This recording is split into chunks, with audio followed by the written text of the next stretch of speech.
Um, I will say We're streaming. So what? We are now streaming. Continue. Okay. I say in other bad news, for the first time since I've been here in Korea, the internet has been acting kind of weird today. Of course. So yeah, we did some gaming this morning, and I was cut off like 3 times. Oh. But I'm not going to start this stream up. There's so many. If you go through my channel, whichever one, there's like 15 minutes of every single one where I am just cursing and bitching, because what you don't see is the hour prior to that of everything being cool until this. That's fucking stupid. That's fucking stupid. I hate everything. Oh my god. Okay, I'm good. Not 15 minutes. All right. 2 minutes? 3 minutes? Of proper bitch time. Oh, yeah. That's right. God, I'm so mad. What's up? I see that. Yo. Am I wearing the same shirt as I was last time? I don't know. I don't remember. Lord. I may be. Panthers? Yeah. I always grab off the top. Yeah. So this is just gonna. So I'll wear I'll wear a shirt, and then sometimes it's like washed, and I put it back, and then the next day I just grab it and put it back on. Yeah. We're 2 shirts until they fall apart, and then oh, here's all these other shirts. I don't even wash them. Fuck it. Who needs it? Yeah. Last time I remember I was trying to watch my cursing. Why? That only lasts so long before it just stops. Yeah. Oh, dude. In case kids were gonna watch this. I mean, they might. I guess they might. Listen, if anybody watches it, I'm fine with anyone watching this. Although, actually, say something real quick. I want to make sure your voice is good. I'm saying something real quick. Okay. You're probably really loud, actually. That's okay. People can hear you. Yeah, I was attempting to up my mic game on this. You sound 1,000 times better than last time. Well, yeah, last time I just kind of threw it together. I won't go on my hatred for OBS. But what's that? Oh, doesn't matter. It's a program that you have to use to make this happen. Oh, okay.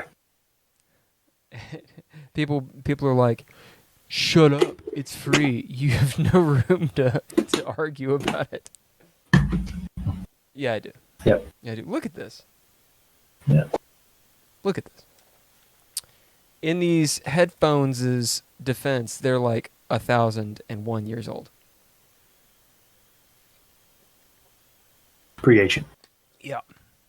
So the issue for tonight is how to do plot, story, and improvise as the GM. Last time we did this, our issue was essentially defining or getting definitions for gaming definitions. Right. Although the little issue, the way it was written was kind of cool. I can't actually remember how it was written, which is fine. No one cares. I'm sure no one cares.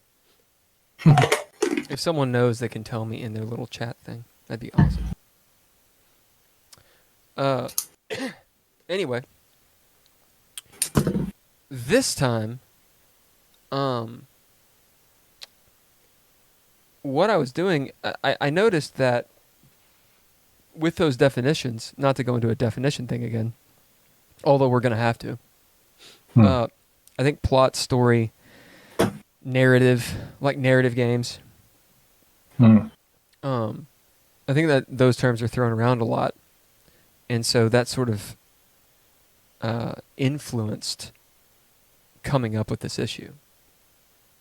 I think you can actually dig into this quite a bit. So we can talk in general terms, or we can get poignant on one of them. I do think it's important. Yeah. Go on. Oh no, go ahead. Go ahead. I think it's important. I think it's important to start off with who the hell are we? Who are you, Jeff? Self-introductions again. Yeah. So I am Jeff. I live in Korea currently. I am trying to study Korean. I am taking time off of real life. So I haven't worked, and it's my second year of living off of that freedom, studying and traveling and doing all that kinds of stuff. So yeah, I am. I sold my home, so I'm a homeless. Yeah, so I am a homeless, unemployed vagabond. That sums it up. You're a little more than that, but those are aspects. That loves gaming, that sees gaming as more than a hobby. Yeah, it has the potential to be art, which would be a good thing to talk about sometime. Gaming is art. Yeah, that's actually, I'm gonna write that down. Gaming. Because I would really like to dive into the kind of the ancient Greek philosopher poet argument, and throw gaming into that, and talk about imitation, and all that stuff would be great. So I think this demands, or at least begs, you to describe why you know anything about philosophy. I think that's a pretty good chunk of what makes you up. What makes you up? It's true. Well, really, it's just I'm a curious person that I think about dumb stuff, but very important stuff. Just not anything that exactly helps you make a paycheck or put food on the table. Just lots of deep questions. So I studied. Got a bachelor's in Kentucky there in philosophy, and then just got my master's at KU Leuven in Belgium just last year, actually. So that's my philosophical background. Your master's and your bachelor's are both in philosophy. Yeah. Yeah. It's interesting how if someone says, I studied, what would you study in college? Oh, I studied philosophy. That's what my bachelor's is in. People are like, oh, great. But if you have a master's, it actually sounds, it's pretty professional. It's like, oh, you actually do this. Rather than yeah. I think you're right. I think, some, I don't know. I feel like different degrees have different weight at different levels. Art never does. But what's your master's in? Art. Oh. Well, I studied literature, and you could argue the same about that. I've seen literature at the top of so many lists of useless degrees and stuff like that people like really hate on literature. And I think art's kind of up there too. Yeah. Which like sucks, because I think the two of the most important things that we should study and understand in very human terms. Way more important than for daily living, in my opinion, than math or science or any of that kind of stuff. You sound like a philosopher. But, yeah, well, I like the humanities. What can I say? I agree with you, actually. That actually leads us, as you mentioned literature, that leads us pretty into the idea of how to do plot and story. And then I think our experience with tabletop role-playing games will lead us into the improvisation as the game master. And I wanted to specify that we can talk about doing improv as a player, and I think we should. I know that's not down into the meat of game system theory like we really want to go, but I think addressing it's actually a good thing. Regardless. Yeah, for sure. Yeah, no, I just agree with you completely. So we should define what plot and story are. I looked it up, but I would like your take on those things. Okay. So I would start now. Of course, I give a gaming definition. Yeah. Okay, because I it's going to borrow I think from literature and film and all that, but it is a little different. So in a gaming perspective, I would say that story is what emerges organically out of the play. So it's the stuff that happens in the fiction, but good story is story that it's leading somewhere. Okay, and I would say that plot in literature, plot is what happens. But when we talk about plotting from the writing perspective, we tend to think of it as a something that is ahead of us. We plot out, and then we ride along that plot, and we follow the plot. These sorts of things. So in gaming, a lot of times, what the plot means is when the GM creates these ideas and then presents them to the players to move or to create a story. So how it's normally done is you have kind of these bullet points, and the GM either forces, nudges, or otherwise, compels the plot or the story to follow the plot. And so you get into the discussions. Everyone has heard of railroading. Everyone's heard of illusionism, those sorts of things. But I think that there are different ways to do it. So that's where I would go. I'd say that plot tends to be this path ahead, even if it branches out, even there are multiple options. It's story before play. And compared to like Ron Edwards, who talks about story now, meaning story as it happens. And that's what I think in the end, that's what story is. It's whatever happens. You can plot as much as you want and say, this is the path we're going, but the story is what actually happens. It emerges. So that's where I would draw the line. The story is what happens. Plot is what is planned. Yeah, it's not very interesting for me to say so, but I agree with you. My 2 cents is, I think, plot's the plan, just like what is your devious plot. I like how you said it's bullet points, the notes, or maybe the itinerary. And the story is everything between.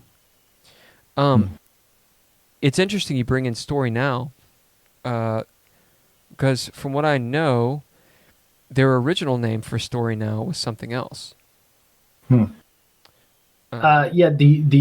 old, which I still think is very useful, and I still use it. The kind of the trifecta of story or gaming agenda, right? Gamism, simulationism, and narrativism, which they've kind of moved around and like those. A lot of those people have kind of moved away from that, but I still think it's an interesting dynamic. I think it's really interesting to look at it. Yeah. So, what are we talking about? We should tell people what the hell that is. Okay, so the idea was that there's this threefold model of gaming agendas, and by that it's like, look, what is it that the players are trying to get out of the game. And so the three, and this is of course general, and you can argue all day about them, but generally speaking, simply put, gamism is the game itself, trying to win, trying to succeed, trying to advance, overcoming the obstacles, sort of thing. Simulation is kind of what hits on a little bit of what we talked about last time about immersion into character, is trying to have an experience of being there, which is the typical way. Now, you can have a lot of simulation, top-down civilization style, but in the old way of thinking, it was being in that moment, feeling it, experiencing it. So there's no overarching plot. It's just that you care about it. You might be there, but you don't care. You're there in the moment doing the thing, feeling that experience.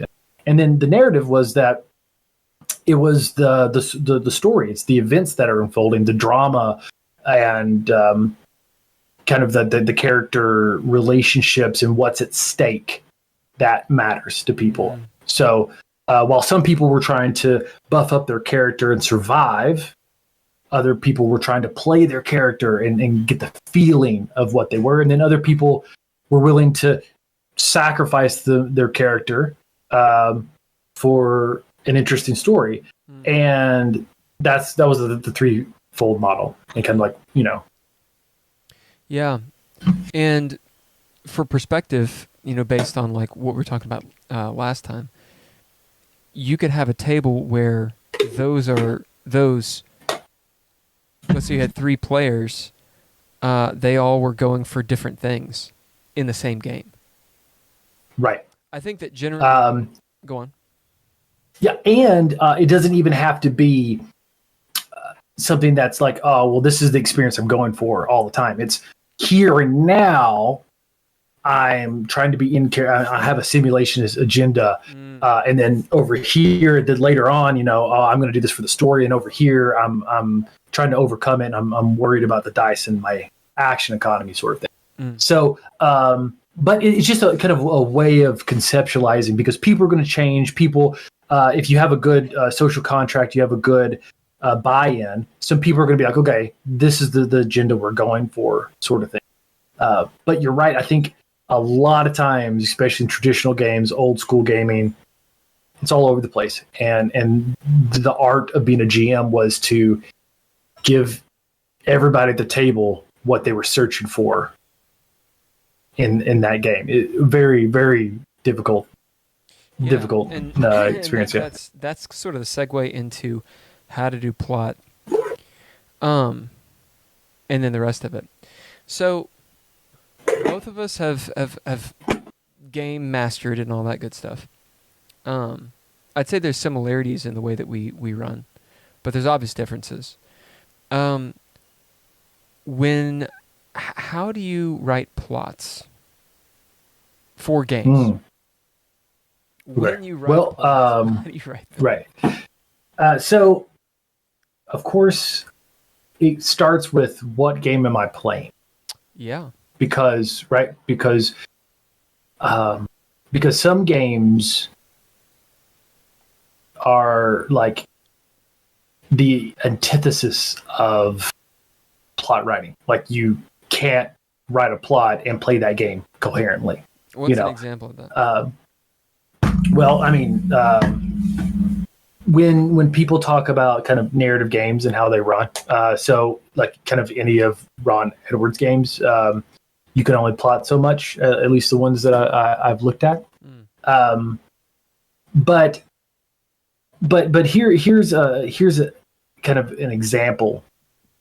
If we look at old school gaming, and we look at, say, the Gygaxian version of D&D, yep. And then when I want to say, I got to really look, because I mentioned this last time, but I think it was Tracy Hickman.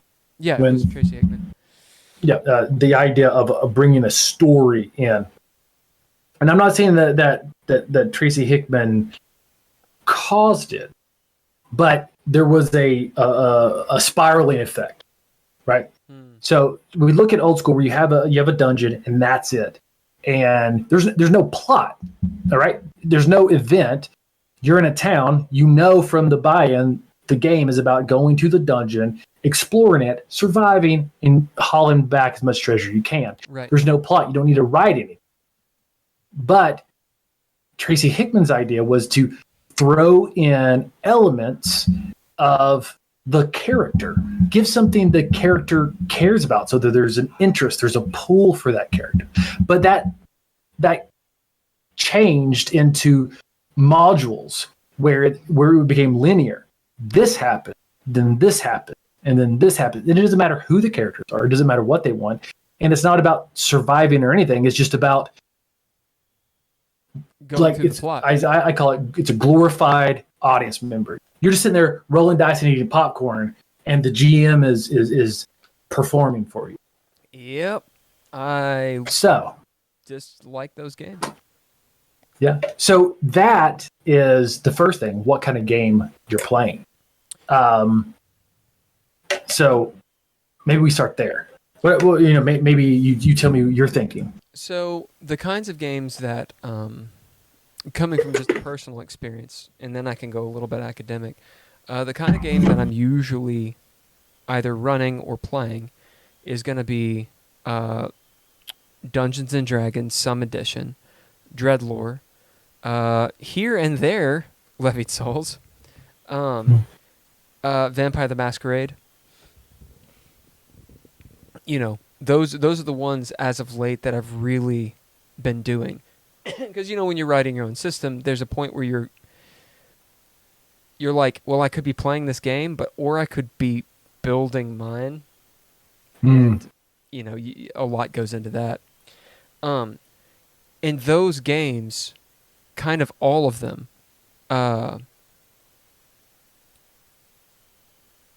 require a plot of some sort.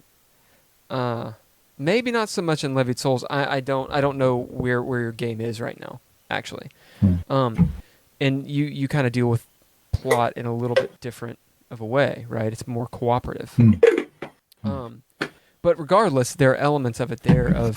There is a list of achievements or of goals that at least people are going for. So like in a DreadLore game, you have literal goals, and that's part of the reward system, right? As the GM or the Arbiter or the Doomsmith or the DM or whatever, when I approach a game, I think, okay, well, what's that image? What's that cinematic image in my mind of, what's the trailer, basically? I think of it like a movie, and I think that's why I'm always drawn to the cinematic kind of games. So, for example, one of the Into Space game that I ran for you guys many moons ago in China. The image was of this near future world, I guess, and a shuttlecraft blasting out of Earth's atmosphere to this massive space station. Something straight out of, Cowboy Bebop or whatever. And it has that kind of like Firefly, like cowboy in space feel. And that feeling was what I was going for. So from that, I was like, okay, well, what are these places, the milieu, to pull out? Apparently, Gygax loved that word. Because I've been watching Questing Beast a whole bunch. Which is awesome, by the way. It was a really good... Yeah, I really like that guy. Yeah. Anyway, what are the milieu? What are the places? And I was like, okay, well, they're going to be in the spaceship. They're definitely going to be in the space station. There's probably going to be some sort of 12 Monkeys style moment, like in the airport, where they're running and there's an explosion and oh shit, it's space. Boom. Well, I got to throw in Luna City, the moon, and then a chase. So that's the plot. And that was the plot of the whole thing. How to get there, I didn't know, because that's the story. And that's where the players come in to fill in those gaps and to create and say, oh, holy shit, you thought we were going to go to the asteroid belt, GM, but actually, fuck that plot. we're going this way. And so you're literally creating. That's how I pretty much run every game, including modules. Yeah. I think you hit on some of the core principles that I wholeheartedly embrace. I think it's about situation is what I go for. And by that, you have this initial setup, you have the characters, you know what their motivations are, what they're trying to accomplish or whatever. And this means at the beginning or several sessions in, whatever, there should be this clear understanding of kind of who the characters are and what they're trying to do. And then you think about you think about the world around them and what's going on, right? If somebody wants to overthrow his evil brother, the tyrant, of course, so I'm thinking, who is the tyrant? What does he want? What's he doing? What's the situation? And then that's where the plotting stops. I'm thinking of what's going on here, what's going on here, what's going on here. And you communicate, like, okay, well, where are you going next? What are you doing? Okay, we're doing this. Cool. Okay. And then you think about those things. And then you present the situation. Okay, you're here. This is what's going on. So, here's your setting. Here's your location, the time. Here's who's there. Here's the general situation, what's going on. Start. And then when the scene is wrapping up, you play through, you find out that usually it points toward the direction of where you're going next. Right? So, for example, let's say that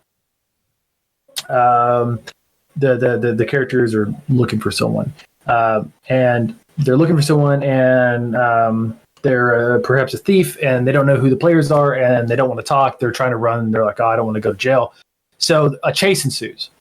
Well, if the characters catch them, then there's probably going to be a talk, and it's going to lead you somewhere else. But if they don't catch them, and the thief gets away, then they have to come find another way to find that thief, right? So they're going to start investigating, asking around, these sorts of things. And as the GM, you should be trying to say yes as much as possible, right? Yep. You got to have your lines. If it doesn't work, it doesn't work, and you just move on. But generally speaking, you're like, okay, yeah, let's try it. And then you let the dice tell you what happened. That's how I like to play. I see. All right. You have a good idea. It moves you along, but then boom, give me the dice. Is it going to be this? Is it going to be this? The dice, that's going to tell us. I don't think I was at the session. Was it Eric Seaman who he did a backflip off of like a ledge, but rolled a 1 and broke his neck? Oh man, was it? Yeah. It wasn't a cliff. It was a row of shopping carts. That it was like a drugstore or something. Like going in there, and there were zombies inside. It was a zombie apocalypse kind of thing, I think. And he's like, yeah. He was like really good at acrobatics. I don't remember. He's like, yeah, watch this. Like runs and tries to jump on them. Like his leg goes through one because he fumbles. And then it's like the zombies come out. So he's like, oh, he tries to escape. He fumbles again and like falls back on his neck. He's like crumpled there, just in a heap. Yeah, you can't plan for that. Can't plan for that. Yeah. It's good. It's good. We were talking about that at the Monday night game. It was like this week or last week. Nigel brought it up. Anyway, it was really funny. Yeah. But yeah, that's where the dice do come in. So this is plot. Let me reiterate really quick what we sort of said. It sounds like we're talking about something that's organic. It's versatile. It includes the players. It needs the motivations and an understanding of the world of the fiction. Yep. Yeah, and I think the thing that we're both hitting on that is drastically different from how, say, a lot of modules are written, and by that I mean a lot of the traditional modules for traditional games that I've played, from a lot of D&D modules, or Eternity back in the day, or what's Eternity? Cyberpunk Shadowrun. It was the TSR's sci-fi game. It was kind of I never played it. It was a different system, but it bridged a little bit between 2E and 3. There were some interesting things going on there, but it's a sci-fi game. But the difference that we're talking about is it comes down to something we've talked about many times before, and that's agency. And agency is agency is the player's ability to make meaningful choices. Right. They can make, now it may be confined within a certain area, but they have the awareness of it, and they have the ability to make meaningful choices. And by meaningful, I mean it changes the world. It changes the fiction, right, in a meaningful way. Right. It's not right. Just declaration of action. Like, I hit the orc with my axe. The agency is, you can take your turn and do that. You may not be successful, right? But the idea is that it's meaningful what you do. Right. So in a lot of modules or a lot of linear gaming, you get into terms like railroading and illusionism, where it doesn't matter what you choose, you end up at a certain place. Right. Now, sometimes A, B, or C. There's a dragon. Yeah. Right. Now, sometimes it's okay. I like, a lot of people will hate that, and 99% of the time I don't like being railroaded, but sometimes sometimes what you're on board for, right? And like a Call of Cthulhu game, a lot of times you'll have points, and they're going to be ushering you along, that this is going to lead you to this is going to lead you to that, and you had to be spoon fed a little bit. Now it's and I'm okay with that. I know stepping in that this is an investigation, but I still want to be able to investigate. I still want to follow the plot as we discover it, as we choose to do it. Right? Right. If I have no choice in the matter, even if I know, conceptually, that we're going to go here, here, here, here, if I don't get to discover and push, it's never going to be, ever. And that's where, you get the term railroad. You just have no meaningful choice whatsoever. Well, and you can. I want to do a little tangent here about railroading, because it's such a commonly discussed thing in podcasts and such about gaming. I think it's usually demonized. I think it's a very powerful tool, actually, for GMs. As we segue into story, a little bit. When is it bad, in my opinion, and this is one aspect of railroading, it's bad when railroading is a poor decision for the DM, a poor tool to use, in my opinion, when the DM is simply trying to push to the next plot point at the expense of the story. Right. You're putting a collar on the players and dragging them to the next place. Go on. No, go ahead. Good. Whereas I think that it can be, this is going to sound like a contradiction, but I think it's nuanced. Railroading could be a very good tool to use when the story is going nowhere and you need to get to that plot point. There's a difference there. Right. Now, so here's the thing. You have players that are lost. And I think sometimes, say you're doing an investigation, right? Like you're playing Call of Cthulhu, you're doing an investigation. And if you're playing by the old rules and you've missed some clues and stuff, and you're trying to figure out how to let them know, sometimes it's totally okay to be like, okay, hey, we're off track. To pick them up and set them where you need to be. Okay, here's where you are, and before the Oh my God, we're here. It's okay. It's way better than letting them meander around and feel lost past the point. Right. You know, and that's totally okay with me. But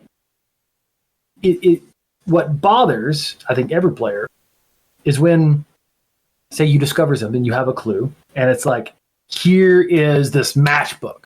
I found it on the body, and the matchbook is this lounge. It's this, downtown. It's like this, sort of thing. Going to go smoke some cigarettes, have a martini, and listen to the Femme Fatale sing or whatever. So that's what you're going to do, right? And it's kind of like, okay, we're all going to do it. We know it, but the players are like, hold on. Before this, I'm going to go to City Hall. I want to investigate. I want to see the business license. I want to see the blueprints. Like, they're doing some sort of investigation, and the GM just blocks it. Right? They're like, well, they're closed today. Okay, you're going to try to break in. Well, they have brand new locks. They're really hard to get into. There's security guards everywhere. It's like, that's where you're forcing us to go over here. We all know we're going to go do this, but let us get there the way that we want to get. Right. Right. It stymies the story because it's the confusion that getting to the next level, getting to the next plot point, is what matters most. Whichever system you're playing, the point is to play. Yeah. Like, the point of all of these games is to play them. And when you're just sitting there, like you said, just like you're like a side passenger, a side seat passenger, and actually it doesn't matter what you do. I've noticed that, I guess I'm talking as a player at this point, I can usually spot railroading. I mean, a lot of people can. But one of the main ways that I spot railroading is when the DM says something along the lines of, they have this narrative, or this narration. It's usually very specific. Like, you're telling a lie, like a huge specific idea. And then they go, okay, what do you do? And everyone goes like this. And the reason they do that is because there's only one direction to go. Right? Now, sometimes, like, you drop them in a dungeon or you put them somewhere, and people literally just don't know where to start. And so you kind of have to hint them around and be like, well, you could do this or this or this, or how about you roll this, or you can kind of drag them in a certain direction just to kind of coax them into playing. But what I'm talking about is when, okay, so I'm totally going to throw somebody under the bus here. So, specific to modules, I'll throw it under the module. Playing this game, okay, you're hanging out at your castle, it's a medieval game, and the person from the neighboring fiefdom, or whatever, comes over in their carriage. Dear God, a dragon's burned the crops and shit. Oh, we have to get everyone together. Oh no, and Simon's dead, and your crops are burning too, and there's nothing we can do against the dragon. What do we do? Oh God. And then the DM says, what do you do? Well, you've been told what to do. What you do is you go summon everyone together and you talk about it. That's what you do. That's the next part. But you could say, oh, well, I'm going to go in my house. And they're like, okay, then what? I talked to so-and-so. Okay, now what? And there's this point where you realize it doesn't matter what I do anymore until I say the magic words. It's like playing a King's Quest game, which I do love King's Quest. I'm not trying to diss King's Quest. But in those early games, if you did not type in exactly, I unlock the door with my left hand, the motherfucker did not open, right? You can be like, I kicked the door through. It's like, I don't understand what the fuck you're talking about. I think that's railroading in a bad way. I think it's a poor tool. And the fix to that situation is so easy in that you start with the situation you want them to do. Okay, so these people have come in, they've told you the things. Okay, so you've gathered everyone together. You're in the room to discuss how to do this. You're just telling them, discuss how to fix the problem. Yep. Now, of course, this is assuming that everyone's bought in, because we've all played games where you're like, let's do the adventure. And there's the player who's like, my character wouldn't do that, so I sit over in the corner, or I'm going to shop, or whatever.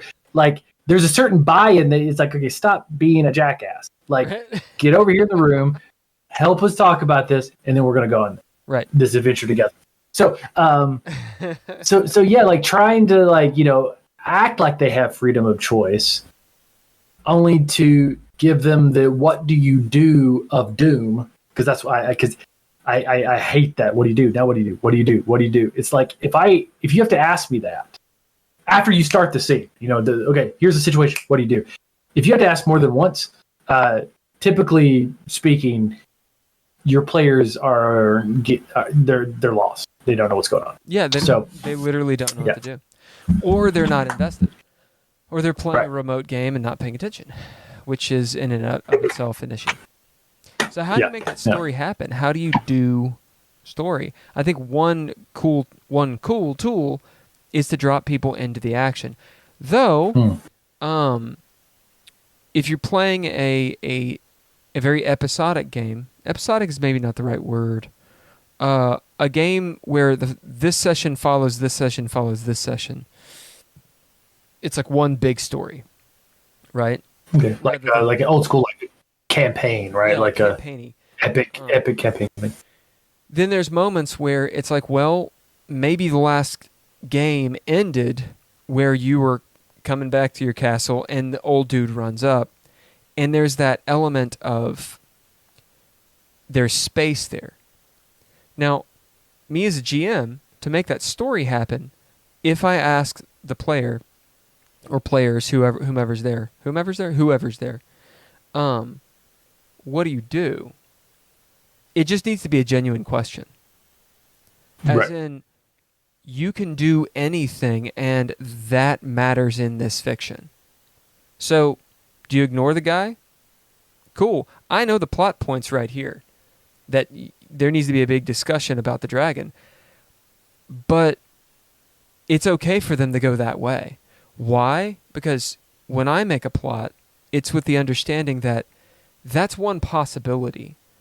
And it's very likely that the players are going to find some other route to get to, the big plot point, which is, the dragon attacks or whatever. Or fuckers try to... Yes, I called players fuckers. Fuckers try to befriend the dragon, and then you got to sit there and you're like, you know what? They did bring him like a big bowl of macaroni, and they were cool, and they rolled hell, and it's like, yeah, you're friends with the dragon. What do we do with this? Right. Shit.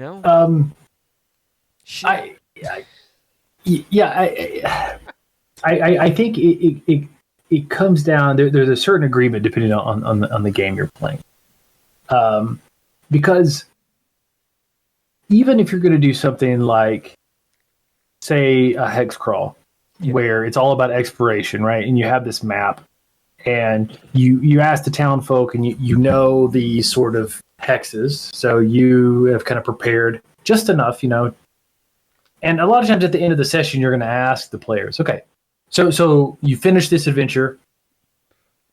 What's next? Where do you want to go? And then the idea is they decide, okay, cool, we're going to go here next time. Great. So that's what I plan, so I know. And we've already bought in. There's a little bit of a contract. So we show up next time, and we just start. Okay, you've moved into this hex. You've traveled. Here's what's going on. Here's the situation, right? Or you have, if you're doing a singular location, maybe it's the old school, you're at the inn, you're hanging out. Now, you've already assumed regardless of any other motivations you have, we're all adventure. We're all doing this for whatever reason, but we're all doing it. And you have the board, and the board says, this. Here's our options. Okay, what are you going to do? Which one of these do you want to do? Right. Now, if you're wanting to say, we're not going to do any of that, we're going to go do this other thing, then there can be an issue, because you got to know, like, how open is this game? If you've bought into being adventurers and we're doing adventures off this board, then that's what you're doing. And if you're trying to break from that, that's that can get into player kind of social contract issues. Do right? you improvise? Well, running off the rails and how to do things. Yeah, so this goes into a lot of my style of gaming, my style of running games. Again, what game are you playing? Let's go to Call of Cthulhu, right? There is a straight up seminal, probably wrong word, kind of singular buy-in to Call of Cthulhu. Would you agree with that? Yeah, absolutely. It's a pretty straightforward game. I mean, it's the same thing as like film noir. Film noir is supposed to be something. That's why it's film noir. A horror game, maybe that gets a little bit different, but still, there's that element. So, Call of Cthulhu. You're going to investigate shit. It's going to slowly make you insane, or maybe quickly. And your goal is to discover, be witty, and then try to see it as far as you can take it. And what happens is the story, right? Exactly. And there's a pretty linear plot to that. These things will occur. Well, there's also, to improvise, part of my planning has to do with what's the meta plot, what's the obvious plot, what's the meta plot, and then what's the overarching idea. So, in my mind, I'm like, well, you could play it modular and say, well, a happening occurs, like sort of the introduction, then this and this occur, and that leads to this, and then they do this, and blah, blah, blah, blah, blah. But what happens if they go off the rails? So you have this overarching plot, which is, what is the shit that they don't know anything about, and it actually, maybe the players will never know what's going on, right? In fact, maybe it's a 3-day period, and then the world ends. I don't tell them that shit. They may never find that out. But I know it in my head that the world is moving and it's doing a thing. Right? So let's say they're like, oh, cool. We're not going to investigate that. We don't give a shit about seeing zombies because we don't believe in those. And this book, you know what? This looks like it could get a lot of money. We pawn it. Whatever. The idea is the story is still moving, which means whatever they go do, let's say they go home and they're reading the newspaper and smoking their corncob pipe with their feet up because they're assholes. That's when zombies break in or whatever. Why? It's not railroading. It's because that's what's happening in the world. So one way that I know, and I know how to improvise, is by knowing what the world is doing as well as what the players are doing. Right. And I think that's exactly on point, and I think I can just maybe add a couple of things to that. So you're absolutely right. Having that situation, knowing the situation, knowing what's going on, is paramount. Now there are skills to learn with improv, being comfortable going off the cusp. And it takes time. But another thing that is really helpful is to know your characters, and I'm saying both the PCs and NPCs, but knowing the motivations. Because even if you don't know a personality trait or anything about an NPC, if you know what they want, then you can usually play them in a scene because they're going to be trying to get what they want. And if you know what the PCs want, then you generally know the direction that they're going, even if you might not know how they're going or what they're going to do to get there, but you know what they're trying to accomplish. So those things, you have the situation and the motivations, things will run themselves. Yep. And the other part to this in the scene itself is the importance of failures, that when you fail, it falls forward, and you do it through questions. And by that, I mean, it's not that you fail, period, a task. You do this or you don't do this. When you fail, and if you want to improv, it's no, you don't do that, and something else happens. And that and is what's going to drive the options forward. So it's not that you don't pick the lock. Okay, you don't pick the lock, and there's some guards coming around. Now you got to react to that. There's something else to do, right? Right. No, you don't pick the lock, and your lock picks break off in there, so you're gonna have to find another way to the tower. Like taking the failure and bringing in something that they can run with. So you fail in a direction, not just a wall. You don't ever want to stop and say, that's it. No, here's this other thing. Here's this other thing you can do. And one of the things that can help you with all of that is by asking questions.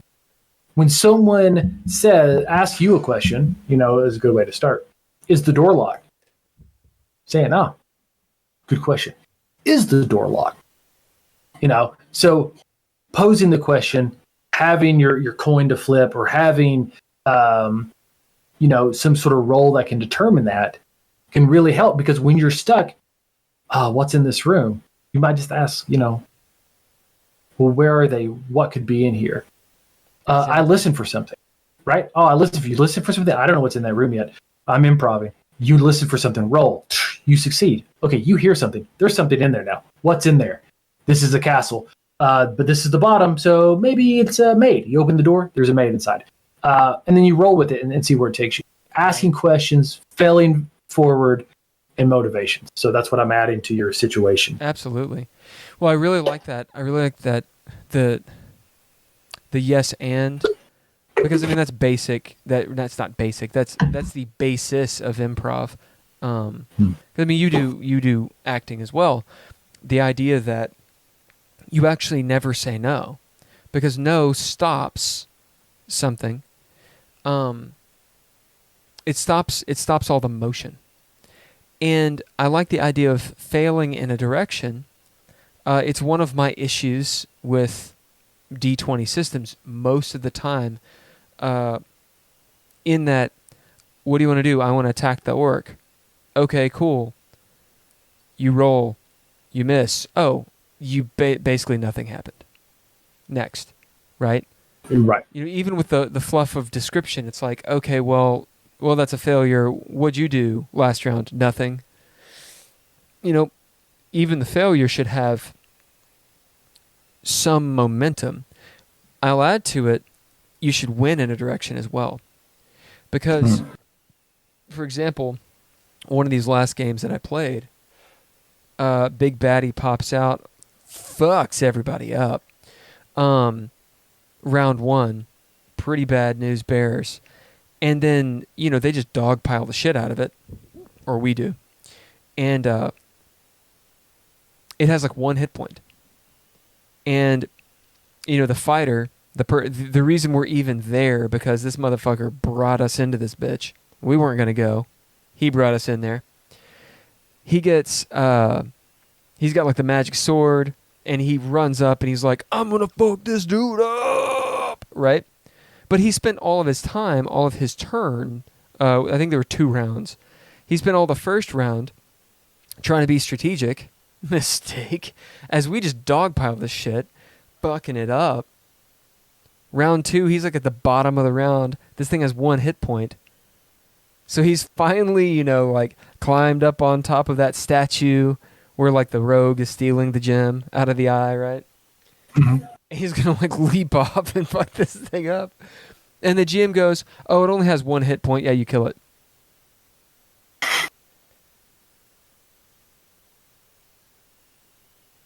He doesn't even roll. He's like, no description. He's like, cuts it. He stabs it. It disappears into a puff of smoke. Oh man, that's it. And the thing, this is the fucked up thing.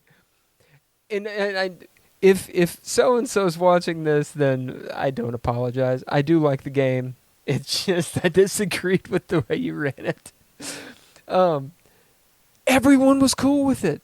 Everyone else at the table, totally fine with it. They were like, "Oh yeah," even he was like, "Yeah, I'd have done so much damage. Yeah, cool, that's cool." And I was like, "I don't get it. Huh. I mean, or you guys, but what the fuck?" Or he's just talking himself into it, like, "Yeah, it's okay, it's okay."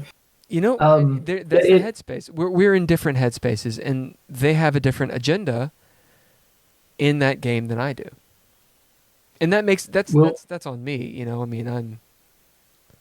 It reminds me, like, brings up this other idea, and I think this actually has a lot to do with. It's a lot to do with improv and just playing in general. Yeah. So once again, I go to Ron Edwards. He's the one who talked to me about this, and it makes so much sense. And the metaphor is bouncing a ball. Mm. Well, he called it bouncing. I started thinking of it as bouncing a ball. But when you're playing a game as a kid and you have a ball, right? It's like it's never as much fun to bounce just the ball by yourself. It's always more fun to bounce it to someone. Mm. And as a kid, you're playing catch or whatever. You're throwing it in different directions. You're throwing it over here. You're throwing it up here. You're throwing it up high. Like giving them a bit of a challenge, right? Right. Well, the same thing goes with gaming. As the GM, right? Here's the situation. What do you do? Boom, boom. I bounce you the ball. I do this thing. You bounce it back. Boom, boom. Roll the dice. Let's see what the consequence is. You roll, and that's, if you pass, I get, whoever describes it gets to do the cool thing. But if you fail, I get to, here's the hurt, here's the pain. And there's 2 balls. That's right. And that's the fun of gaming. You want to be able to pass the ball. It's exciting. Just like in volleyball, you set someone up to spike. You come in, trip the guy or whatever, so that your friend can jump on him, and get the bonus or whatever. That's more exciting. I thought you meant volleyball. Right? I was like, yeah, that's exactly how I played. Well, yeah, but yeah. It's, but this idea of bounce. So when the guy goes up there, I think it's the GM's duty to say, you roll that die. I'm holding you to it. I'm not giving it to you. No, you got to roll it. I don't care if you only have to roll a 2 or higher to kill it. Still could roll the 1. Right. It's like, you got to do it. And that would be badass. Yeah. That'd be because there were so many points in that session. And I understood what was up. This was we've been playing this game for 3 years. And it's this huge module. And it's really interesting to see. It's the last plot point of this, like, partition. Like, we're getting into the home stretch. So I get it. It was okay, we get through this, then we go to the next thing, and then we're finally getting there. But I was sitting there thinking, so many, like, what is memorable about this game? The fact that we defeated the monster and now we're on to the next downtime? No one cares. Like, I mean, maybe people do. Maybe they do, right? Because it's a kind of a hobby, and maybe they're just kind of doing it, and really it's more of a social thing. Hey, we all get to hang out. That's a perfectly fine agenda. It's much more laid back in that regard.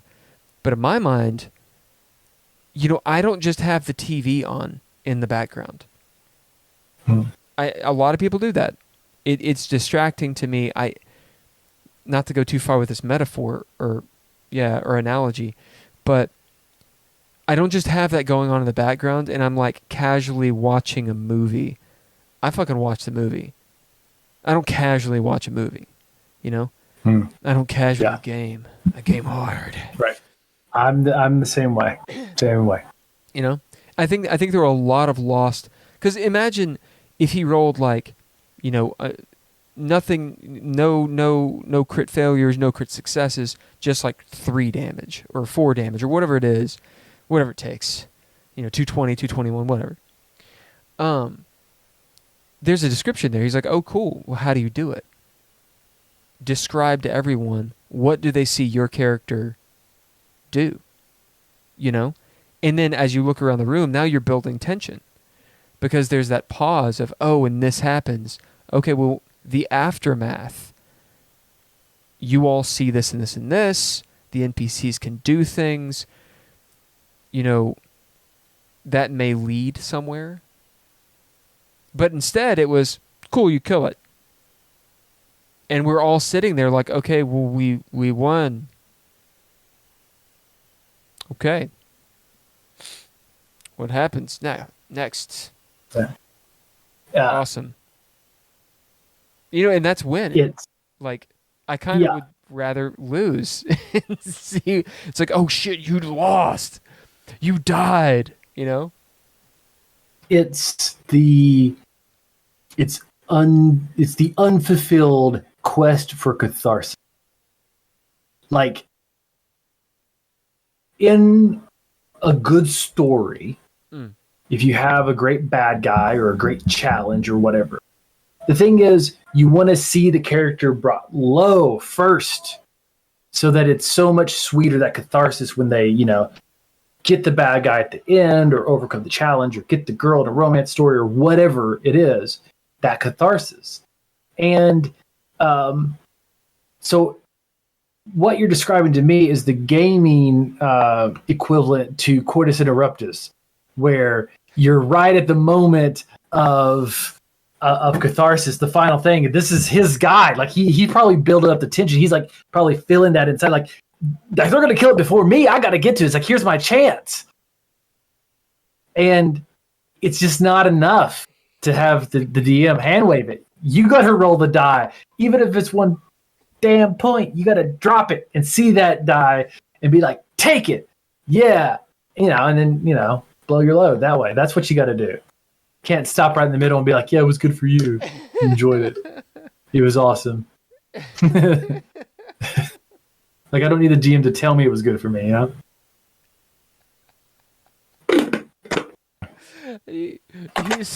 You said it in Latin. I was like, what the fuck? Oh, that's what he said.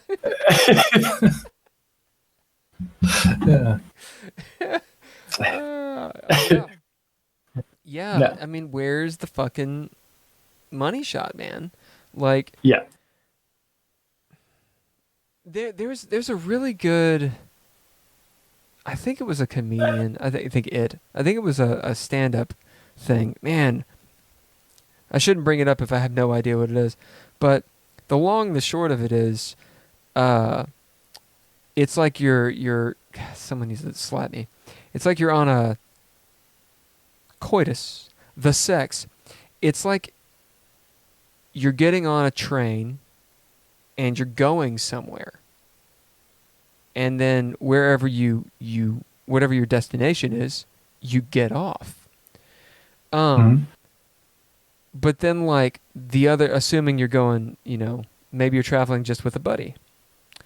And you look up, you're in the dining cart doing your thing, and you realize that they already got off.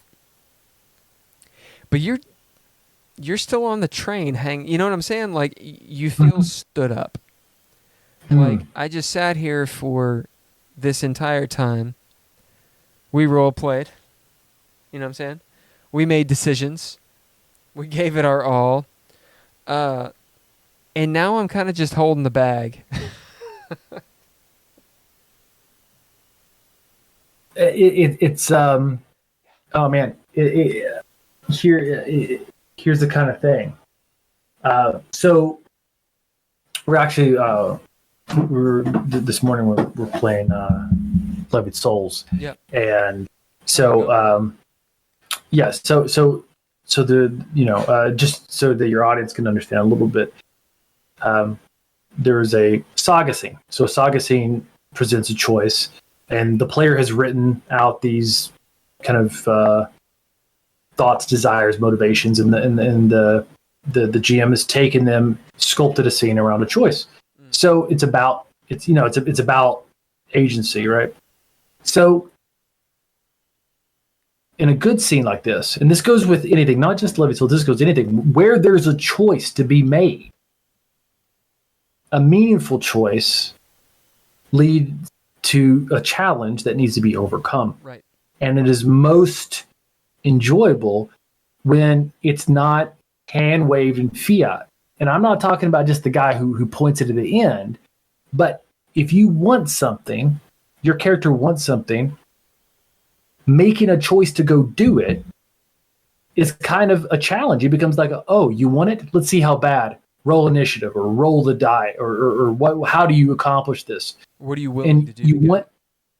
Exactly. And you want to see the struggle because if and the dice are so important to that. Well, we're playing today, and a guy running is still kind of new and timid to it. So we go through this scene, and a meaningful choice, a very meaningful choice is made. But there's no dice rolling, which means the choice is made, and then there's some role play, and then they get what the character got what they wanted.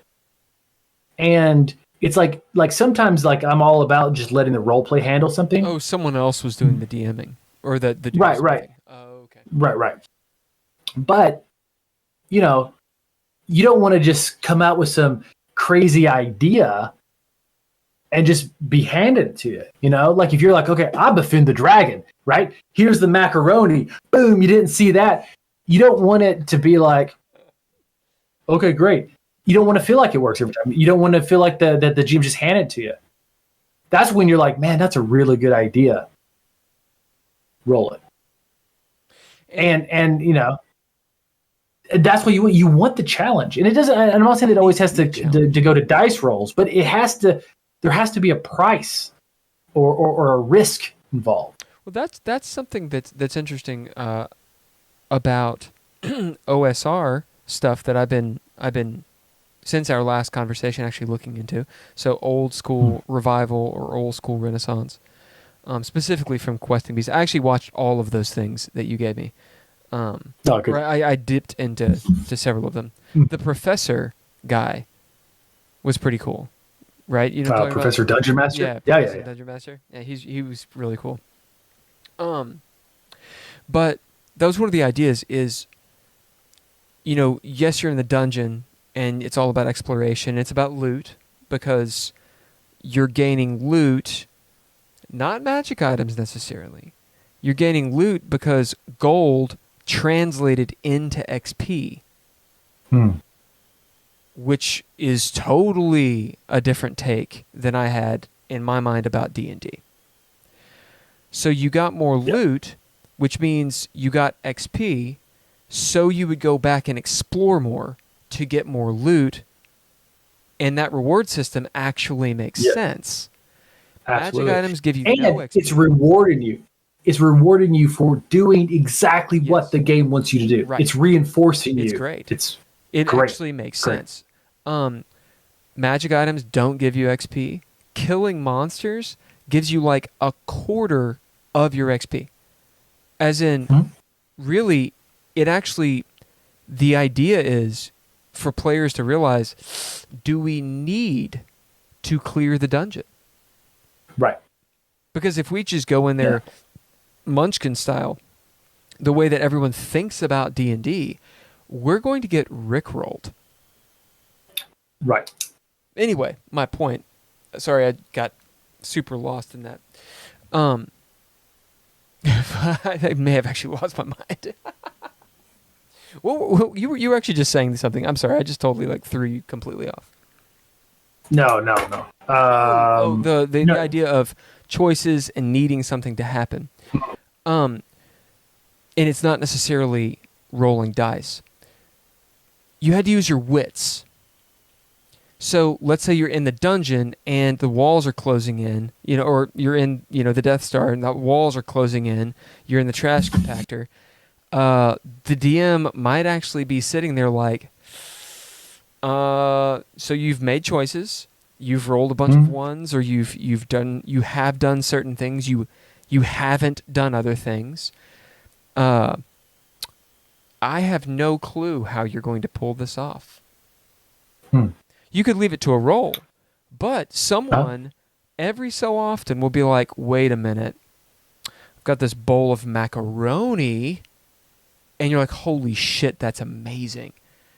Yeah. Holy shit, yeah, the dragon fucking loves macaroni. I totally forgot about the fucking dragon from session 1. Yeah. He's the macaroni dragon, and I forgot I gave you the macaroni.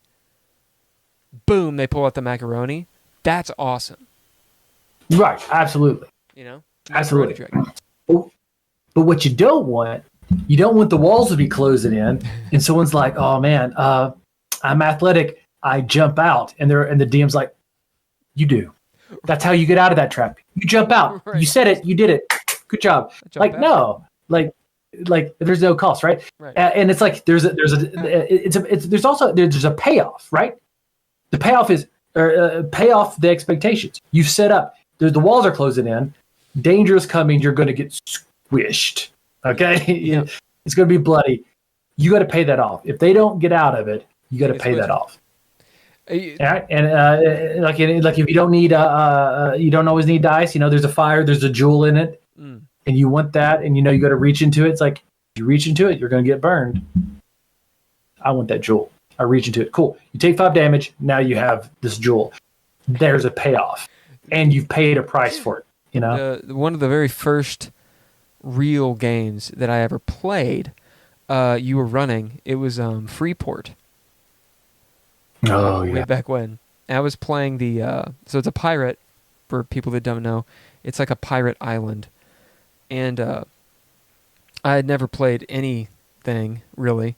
So I was like, I'm going to play a druid from the desert. And you get like I don't know why I got an animal, but I got an animal, familiar. And I guess druids animal companion. Yeah. Animal companion. And I chose a camel. And it was like the most powerful character in the fucking game. Oh yeah, because of the camel. God, that camel ruled. Anyway, there's a moment where we're in the dungeon. We've made a bunch of different choices that were bad, and we didn't get the hints. We got, instead of finding out that the bad guy in disguise is the bad guy in disguise, we just didn't. Trusted him, right. We trusted him. It was bad. We're in the dungeon. We know the guards are coming. And we were still investigating. And there's this room. Oh, no, we were following like his henchman or something. Or it may have been him. I can't remember. But yeah, I think it was him. Everyone in the game was like old school, as in like they were not noobs. I was like totally noob. So they all very gamist, very trying to win, very plot to plot to plot. And so they were following this guy. And he's like, "Oh yeah, come on in." He opens up this door to this dark room. He's like, "Yeah, go on in there and wait for me." And everybody goes in except for my desert druid with my fucking camel. And I was like, I don't know this dude. And they're like, "Come on, dude." I was like, this seems wrong. Like, I would never. Why don't you go in there? And he's like, no, it's cool. And I was like, I'm gonna wait out here. And everyone, the players at the table, were like, "Dude, you just don't know how to play," because we had different mentalities, different headspace. They were playing a very gamist thing. they had actually played games and they thought they had figured everything out. And I was going for a very narrative, immersive, whatever. Well, what happens? Door closes, locks. Old dude turns around, stabs me in the fucking throat.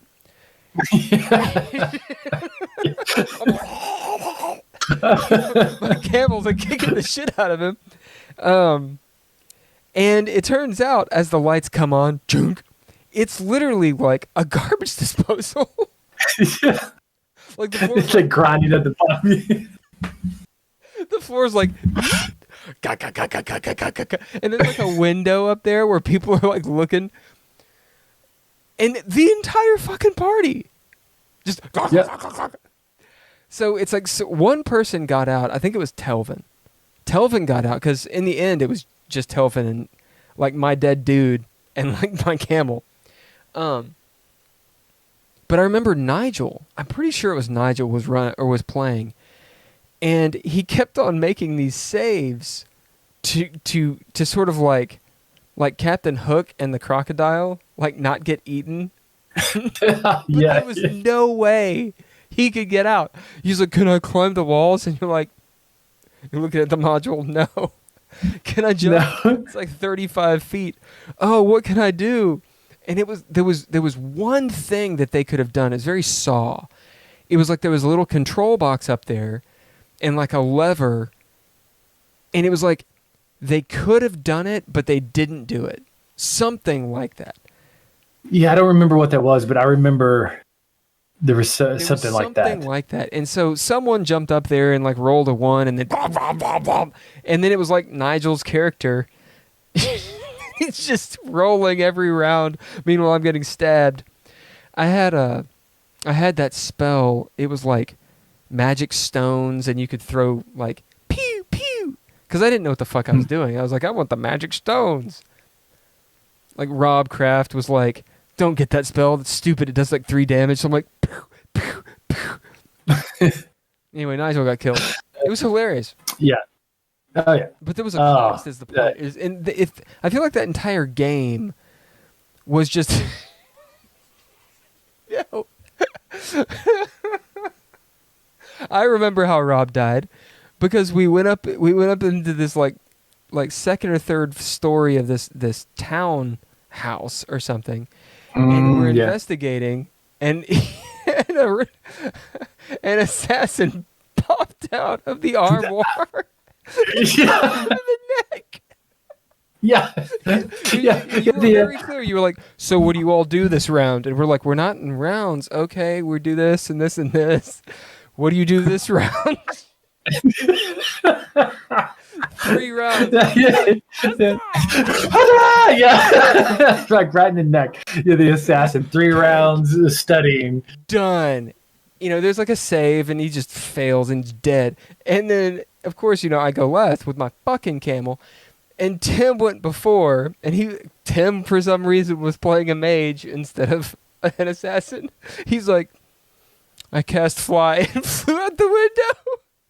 Yeah, it was like levitate. Yeah, that's what it is. He like floats out the window. And I remember it was like on fire.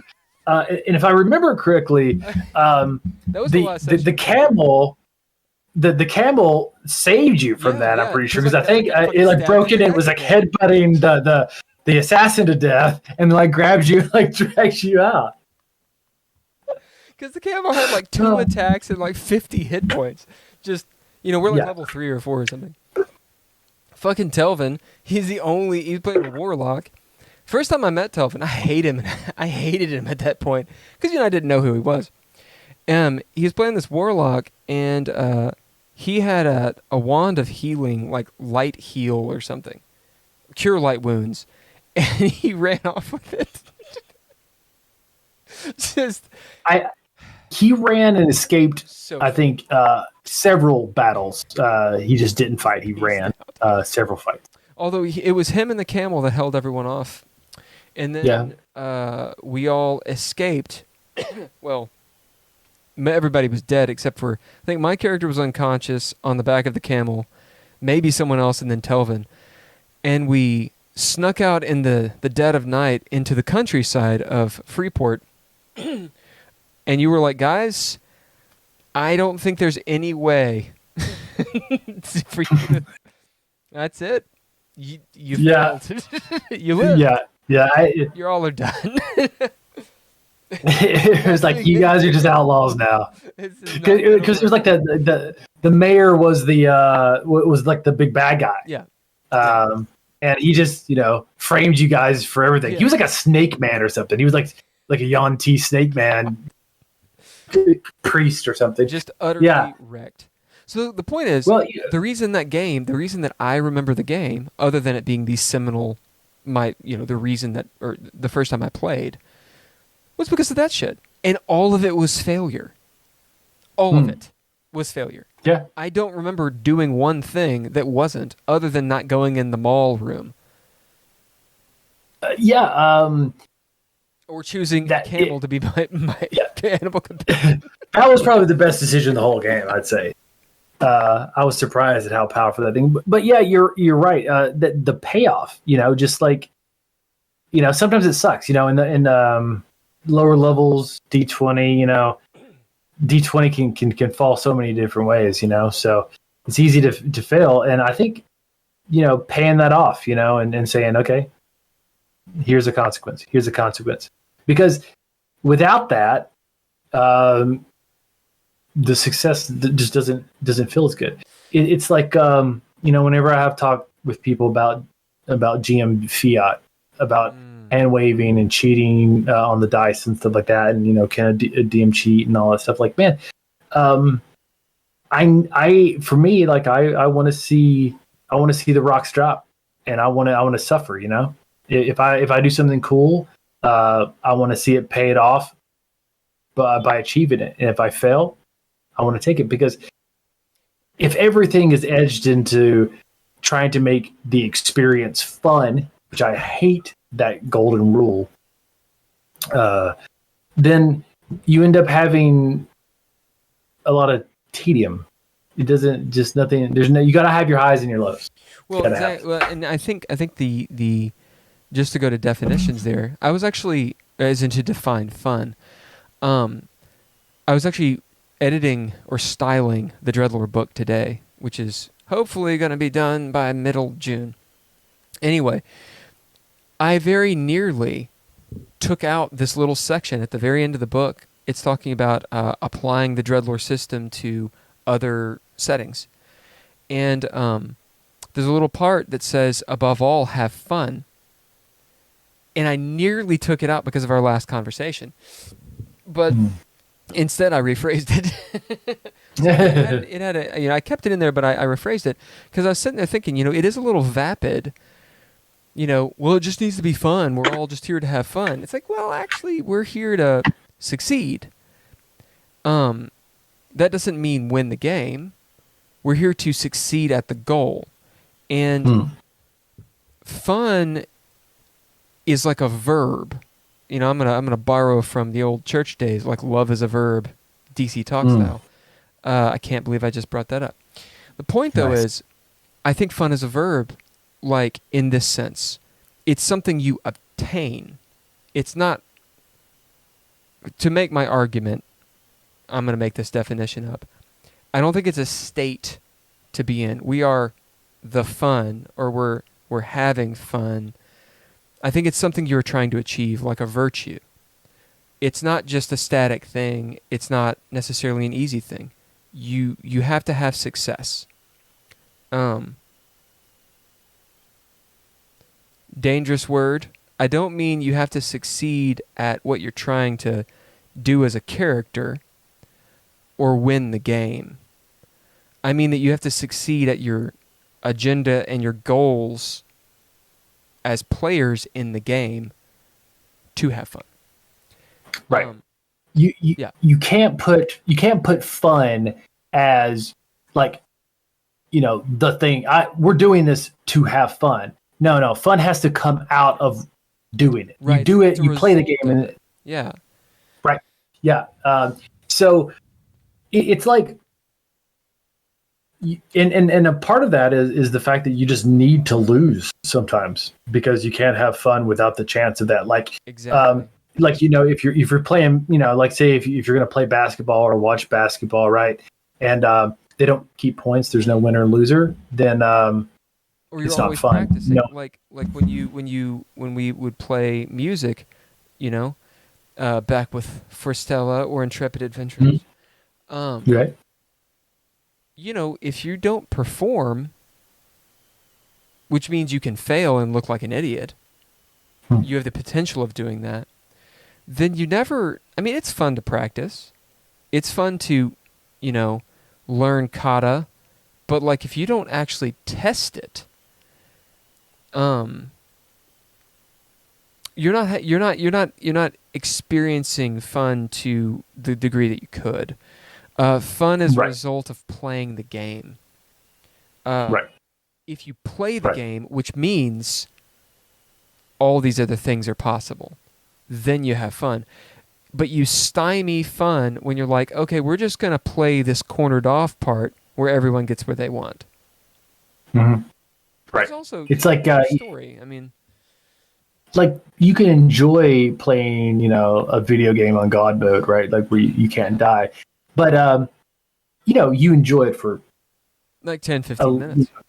Yeah, and then it's not, Well, you gotta have that. What are you doing too? Because people will play like, what is it, GTA on God mode or whatever, or some game genie mode. But what are they actually trying to do? They're trying to get to the end boss and see the ending. They're trying to find all the treasure. They're trying to do that glitch. There's still the chance they don't achieve their goal. They're just using God mode, to do a thing. Or let's say back in the day, people using bots to like, auto shooters and stuff on their first person shooters. What are they really trying to do? Is it kill you?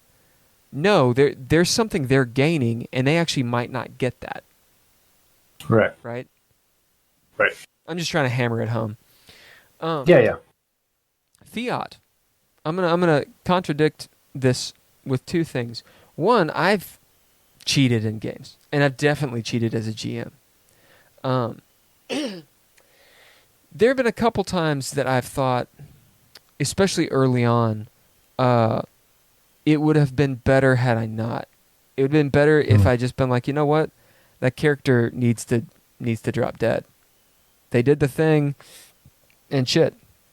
But there's a couple times that I think it works in your favor. For example, just going for like D20 stuff. There's certain spells, there's certain classes, PRCs, and whatnot, especially like 3-5, certain character builds, where the player is just at a disadvantage, and they're going to be at a disadvantage in the game. Like let's say, I don't know, someone plays a rogue in Ravenloft, or whatever the thing is, or a paladin in Ravenloft.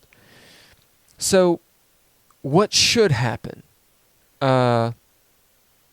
is maybe, all the monsters get, to use a 5th edition ruling, they all get advantage all the time on the good paladin or whatever. There's a point where it's just not fun. So you can say, okay, well, don't play a lawful good paladin in Ravenloft. I'm just throwing this out there, by the way. I'm not saying that's an actual thing at all. I think that you can play that character. I think that you can make it interesting and be able to win and lose. So when is it okay for the DM to roll the attack and be like, or roll the save, maybe is even better idea. The paladin or the wizard or whatever uses, I don't know, Phantasmal Force. That's the only one in my head that I can think of. Or Tasha's Hideous Laughter or something. It never works. It never fucking works. Why? Because they always try to use it on an undead, or they always try to use it on, something with too many hit die, or the monster has way too many bonuses. You roll a die, and it's a nat 20. So the monster passes the save, right? Now, should the DM fiat that? Oh, I mean, I would say no. Can you ever think of a situation where they should? Or maybe should is the wrong word. Operative word where fiating it would make sense. Let's see. I would say if you take strange examples aside, like you roll and then you forget something, or like anything that you may want to back up. Okay, so let's say that everything's on the table. You're playing it as it is. Everything is cool. So there's an understanding on both sides, and the effectiveness is full force. Right. In that case, I would probably say no. Let it roll. Maybe you could make an argument for a new GM starting out, or new players to kind of understand. There's a certain gut intuition that comes with dice and numbers, and you play a game and you feel comfortable to know, can these people do this thing or something? I mean, I think you could probably make an argument for a case like that, but I would say no, don't just let the dice fall as they may and learn from it. Now, I mean, back in the day, I would fiat occasionally until I thought about it, and after I really thought about it, I stopped doing it. With one exception, there was an exception in which I would fiat dice.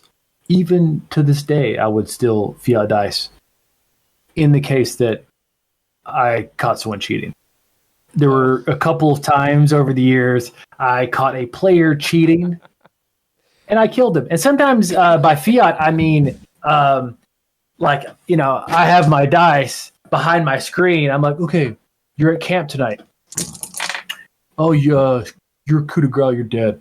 You're just, you're just dead. I've done that a couple times, just killed players, and I probably should have just called out the player and been like, what the hell are you doing? Don't cheat.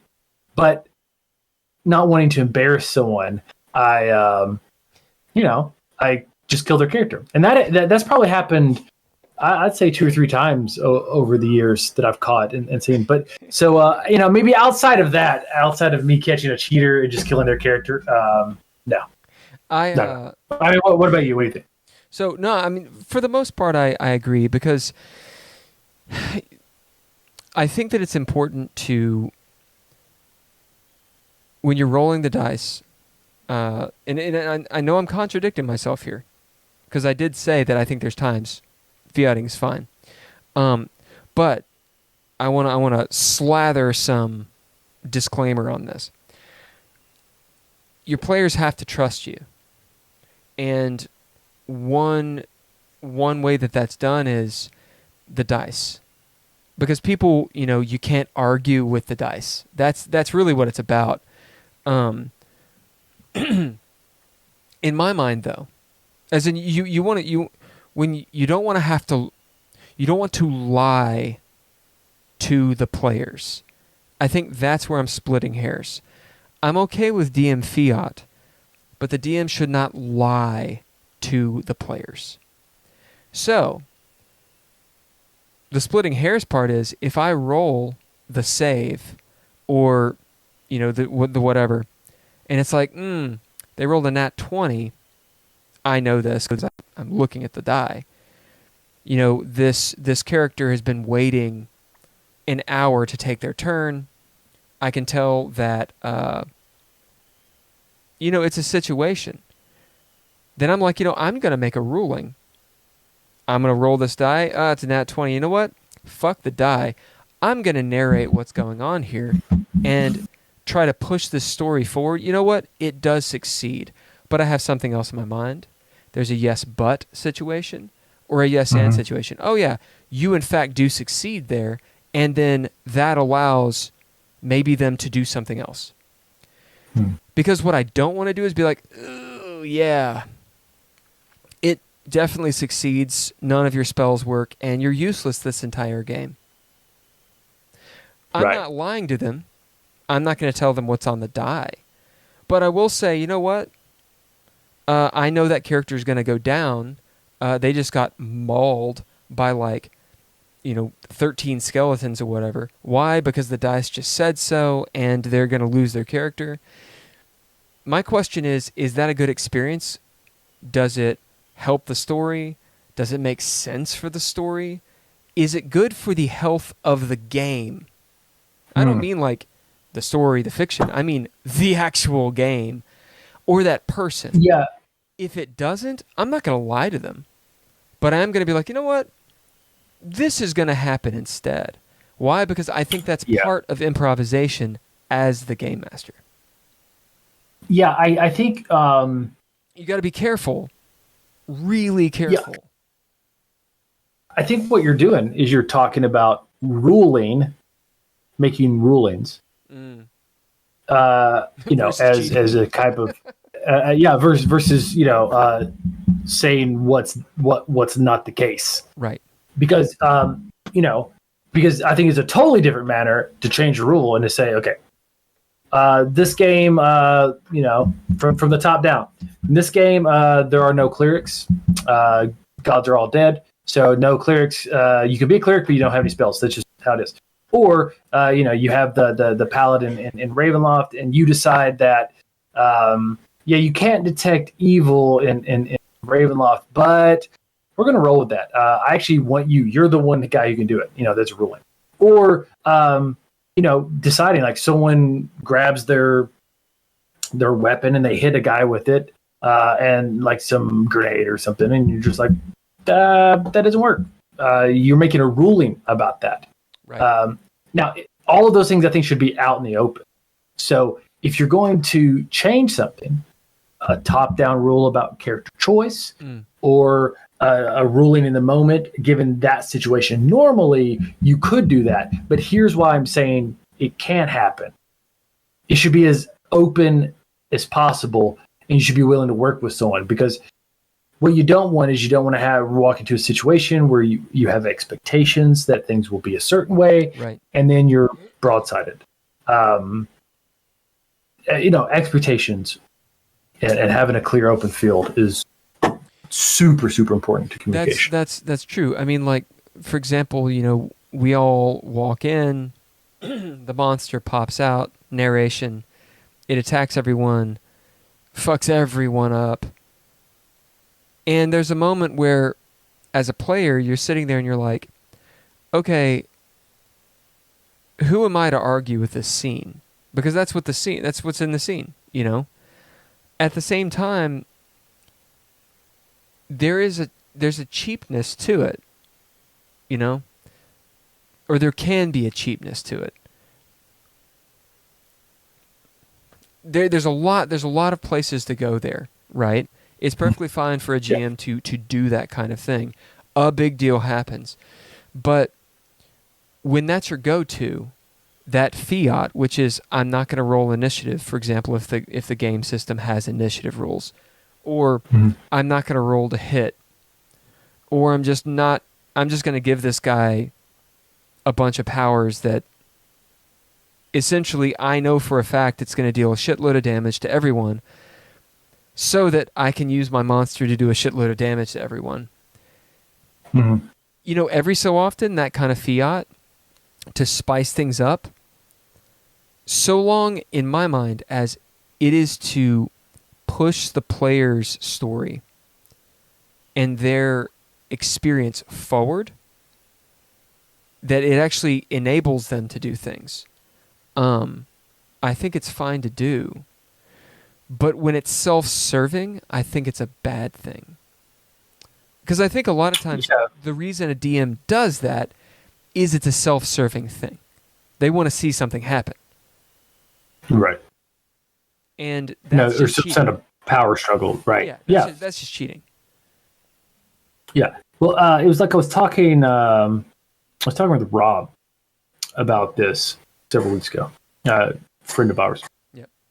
And we got into the conversation, and he was talking about like a D&D encounter in which he said if he was running a game, he would not let the boss, after building up to the big bad guy, if a character did some death attack where there's a save, and even if the guy rolls a 1 is the only way, he rolls the die and he rolls a 1, he said he would fiat. He would lie and say that monster passed because he said it wouldn't be as interesting for everybody else if you rolled in with all your expectation build up and then you were shit on like that. You would be a big, letting the air out in a bag. My response is I'm like, yeah. I'm like, it makes sense, but I gave him the spiel about expectations and setting it up and the failure of this and the success and stuff. But then I said, hey, where does it stop? So what happens? My death attack doesn't work. Just shouldn't I know that? Like, can you just tell me don't do death attack against big bad guys? Because then I know. You want me to slug it out? Because what happens if I roll and I try to kill him and you fake it for him, and then he goes and he kills me. He does his death attack, kills me, and of course he backpedaled off that, and it's like a thing. It's like, well, it's not really fair, like. We're going to look at everybody else and I get punished for choosing this. It's like, if I'm not supposed to choose this, then just tell me. Right. And or make a rule, that's the kind of... the guy is right. immune to death attacks. Right. And he said, well, maybe I would just change change how it works so it deals damage, and, instead of automatically killing him. I'm like, well, that's fine, but let the player know. I'd want to know, because I don't want to choose that if you're just doing it in the background and I'm not seeing it. And that's where we were talking about, and you defined rules, house rules. Certain games, specifically like D&D, I mean, granted, there's a shitload of editions, they don't handle that very well. Whereas other games literally have a mechanic that does. For example, I'm going to plug my own goddamn system. With DreadLore, it is completely fine for the DM to fiat. They simply say so. They're like, hey, so, you kill him with that death attack, but you don't, because it's not good for the story. And to pay you all for that, you get a dread point. And so then they can use the dread point as a group to do something about equally as powerful. So there's this, we get something for being screwed over. And it's like, that's a mechanic. There's times in the game where something needs to happen. In that case, it kind of becomes a rule. It's not really fiat. It's right. It's a part of the system. Right. And in that case, it's like it's out on the table and that. It's a thing that you can do. Mm. Right? So it's clear. Because but if we're sitting here playing D&D, and I pull out my bow and boom, I crit the dude, and you're like, man, that was the major bad guy. You just one-shotted him. He doesn't die. Though. He doesn't. He gets away, but here's a sack of gold that he throws. That's for your time. That falls out of his armor. Yeah. It's like, okay, that's not in the rules. We weren't aware of it. That sucks. But if it's said in the rules, you can save anybody's life as long as they fart out a bag of gold as they run away, then it. It's like, because then you're prepared. I pull my arrow, fart gold, bitch. Because it's going to happen. You hit him in the eye. He's like, he farts and gold pops out and he runs away. You're like, that's a third bag of gold that he farted. That's one of the things that that's another thing is, so, I mean, it brings me back to that to the Blood Elf game, which Rob was in, and I kind of wonder if he pulled that example out because of the Blood Elf game. I think it was one of the only sessions you were there. I don't know if you were playing or not, But Tim was running it. It was this long-ass campaign. It was really good, actually. Chad, me, Lauren, everyone was there. And I was playing like this 12-year-old, child, a parent who was actually like a few hundred years old, and it was a mystic theurge. That's what he was. And he was just evil as hell. Anyway, so we walk in. There's like the big, like Prince of Darkness looking dude, from like Legend, and he had an orb, no, a sphere of annihilation, just there. And it was obviously the big bad guy.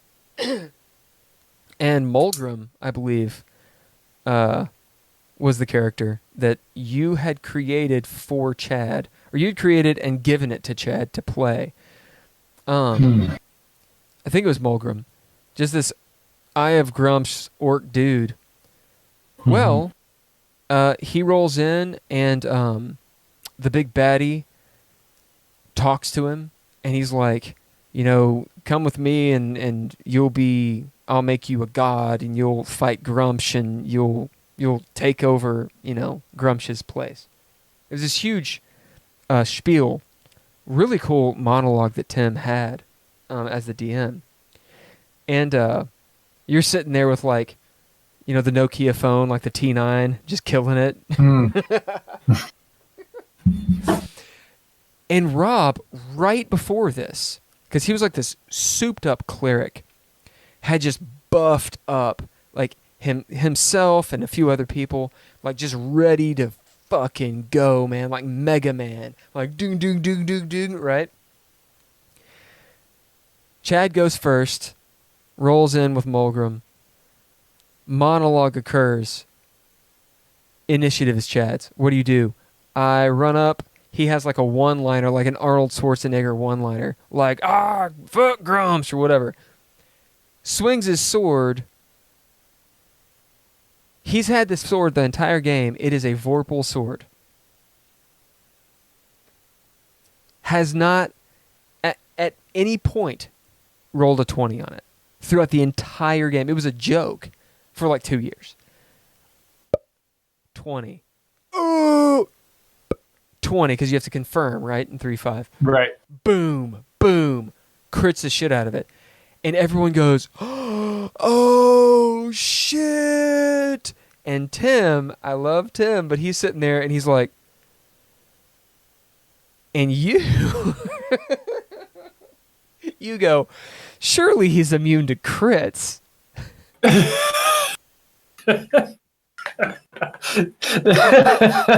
Oh, that sounds like a very assy thing I would say. And Tim's like, because he was running the game. There was a lot going on. He had all these things planned, Spear of Annihilation. He just didn't think quick enough. And you're like, surely, man, of course he's immune to crits. And Tim just didn't. He was like, and everyone knew, motherfucker was not immune to crits. And Tim, to his credit, was like, cut his head off. Yeah. That's it.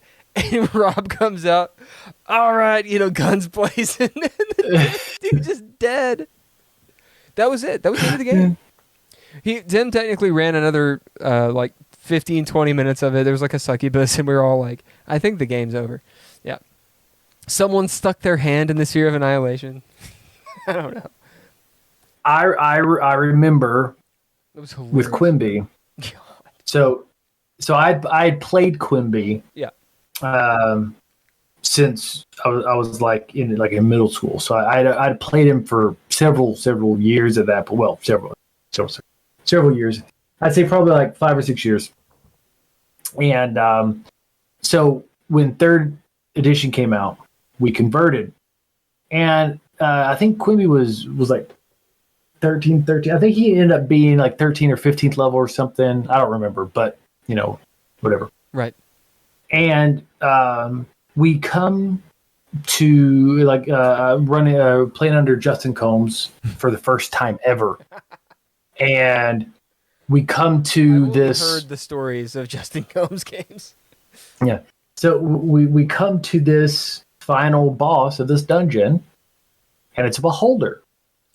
And I don't think much about it. I just play, and with Quimby, I'm like Phantasmal Killer, and Justin goes, he goes, pops like a balloon. First action, just done. And I remember being like he just let me kill that.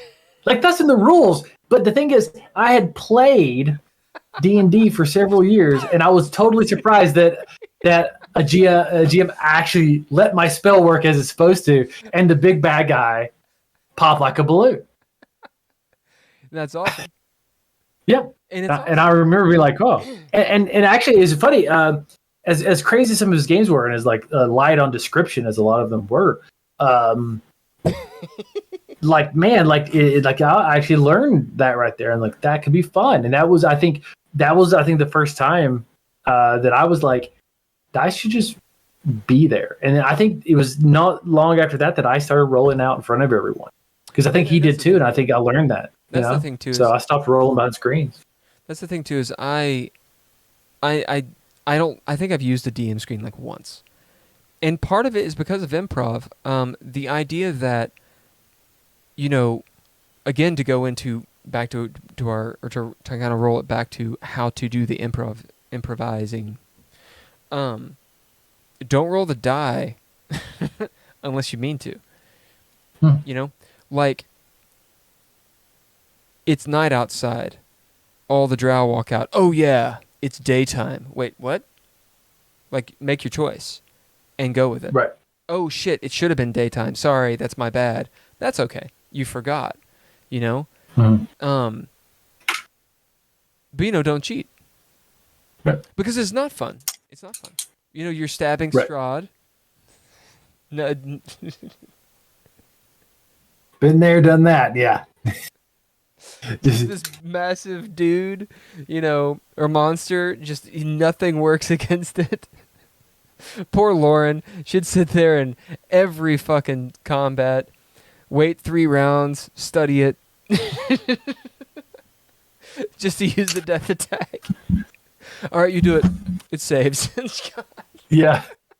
It probably did save, but... Well, growing up, I think we all always thought of Tim back when we were young as a GM who just monsters always hit. They never missed, that sort of thing. They never failed saves and stuff. But I think as we all grew older and we began to change and run differently. I remember playing in that game, and you were playing. This is a Ravenloft game. So this is the one with Chad and. I was playing it, or I was playing it. Yeah, you were playing it, and I remember, it was still in that early phase where we kind of saw Tim as, his bad guys were very, pickable, like never miss. Yeah. Right. And I remember you were a monk. Oh, yeah, that was a different Ravenloft game. I was playing. Yeah, different. Yeah. No, Raven McLean. Raven McLean, that was the guy. And I remember you fail this check.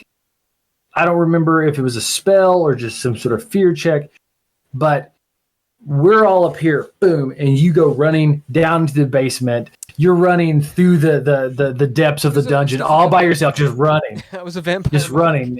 Yeah. Oh, right. He like turned, I think, like some turn yourself. Rob turned. And I remember Rob. Rob. He was like feared. I was like, ah! And I remember you're down there, and that like lawful good solar, whatever, like hiding in the basement, some big angel comes up who's supposed to help the party, but because you're a vampire, it's gonna it comes up behind you. It's like, oh, I'm gonna kill me some evil vampire. And I remember you roll the double 20 as it comes up behind you, and you're the monk. You're like, Ka-da! And it was like the back fist of justice, and it just popped it. Yeah, was it 320s? It was 320s. Yeah, and I remember. like one of the coolest moments of all gaming back then was that triple 20 where the monk backfisted the angel in Strahd's basement or whatever and popped it. Pretty awesome. Yeah. I didn't know anything about that house roll. I was like, oh shit, I'm fucked.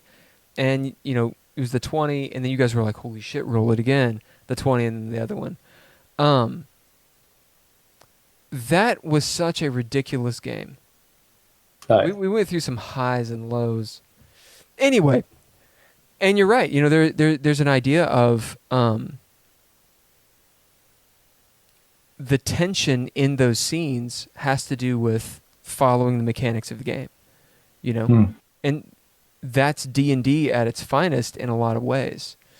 Listening to Questing Beast go through the DMG, I think it's just first edition AD&D. Is that first or second edition? Well, there's AD&D first edition and second. Okay, so I think it's first edition. It's the one where it's like the big. It just has a devil on the front, like holding like a blonde woman or something. Yeah. It goes through probability math, like there's the bell curve, and he's like Gary Gygax is like going through it. But he has this really cool section where he's talking about where the tension is in games and how that's built specifically by following the system and all these things. If you get a chance, I would pop through some of that DMG. Some of it's boring as hell, but some of it's really neat. I made a note. I'm gonna listen to that. Anyway, let's close. Have closing thoughts. Then I have a few announcements. Closing thoughts about how to do plot, story, and improvise as the GM. The action is on you, sir. All right. Well, I'll say piece of advice for anyone is just to get up your improv skills. I think that's it comes with just taking a breath, letting the anxiety go through, and doing it until you're comfortable with it. And then you can start getting good at it. For story, let it happen. Don't force it, and enjoy it as it comes and goes. And for plot, I say don't plot too much. Plan situation. Don't write plot. That I think improves all the games.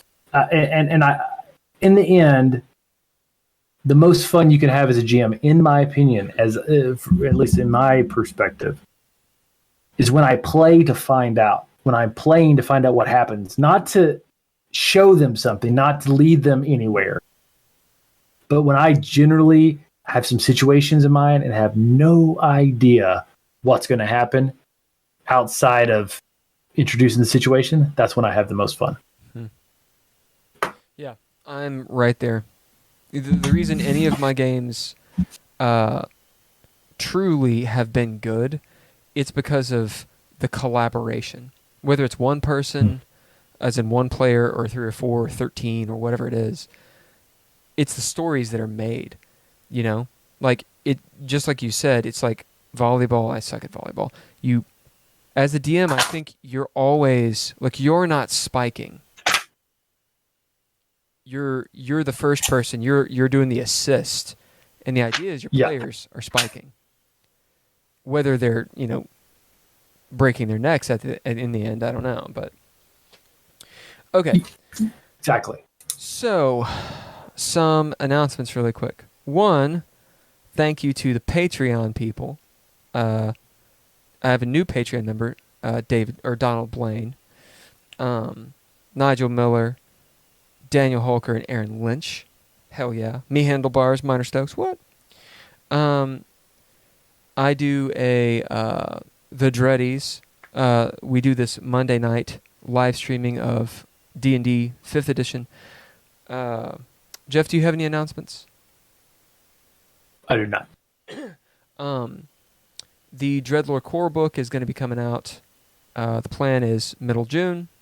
If you would like one of those, let me know.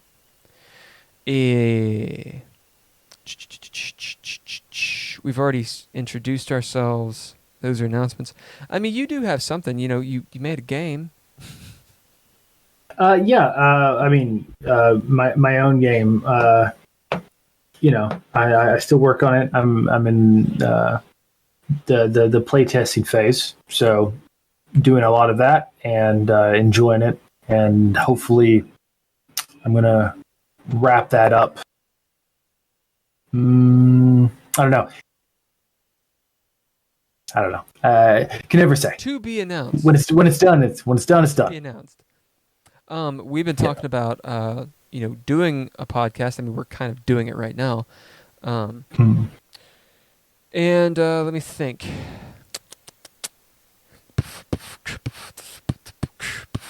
I think that's it.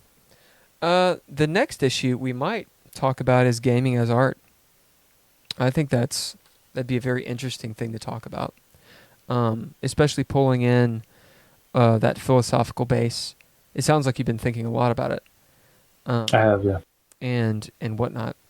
I will be mostly just responding because, my philosophy is I'm a yellow belt. But you have a lot of insight into gaming, so that's where it all comes from. Right on, man. Well, thank you for joining again, and I mean we should do this, next Wednesday or something. Yeah, man. Okay, you just let me know. I'm down. Cool. I can schedule it. All right, dude. Let me drop off the stream. Say goodbye to everybody. Bye. Bye.